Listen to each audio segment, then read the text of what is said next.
Hello, mums, and welcome to episode 1. These are certainly very interesting and very trying times that we live in, particularly from a financial perspective. We hear a lot of doom and gloom worldwide about markets crashing, our investments not being worth what they are, and of course, there's a direct impact on many of us in terms of our employment.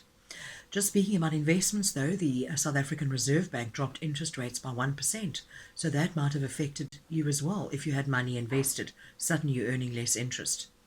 But because of all this uncertainty and all the lockdowns and everything happening, many of us have had our income affected.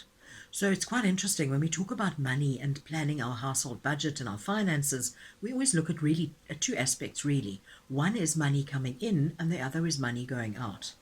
So money coming in is where it all starts. And if there's a shortfall or if not as much as coming in as what used to come in, then something needs to change.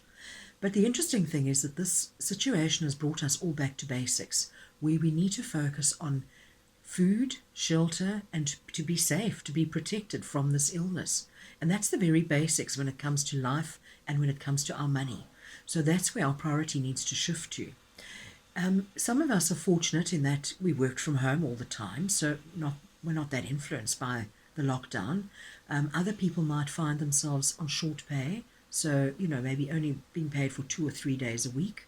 Yet many other people may find themselves without any kind of income simply because the employer has closed up shop and so no work, no pay. In some cases, people have been told to go on the leave, take your annual leave paid. And in some other instances, it's simply a case of we're not paying you. So what do you do in that situation?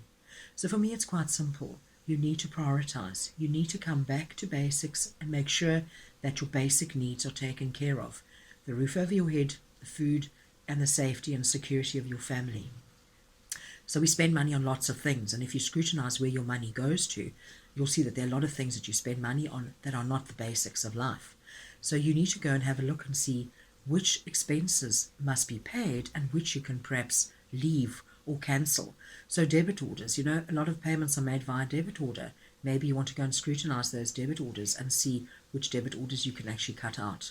And that you can pay later, because quite frankly, there's no point paying for gym membership if you haven't got money to buy groceries.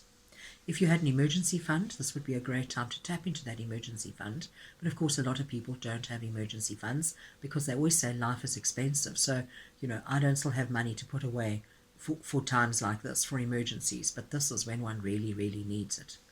So I really want to say, shift your thinking and focus on the basics. Change your priorities if you have to, and make sure that you have enough money, that your basics are taken care of, your family is taken care of, and that you stay safe. Thank you very much. Till next time.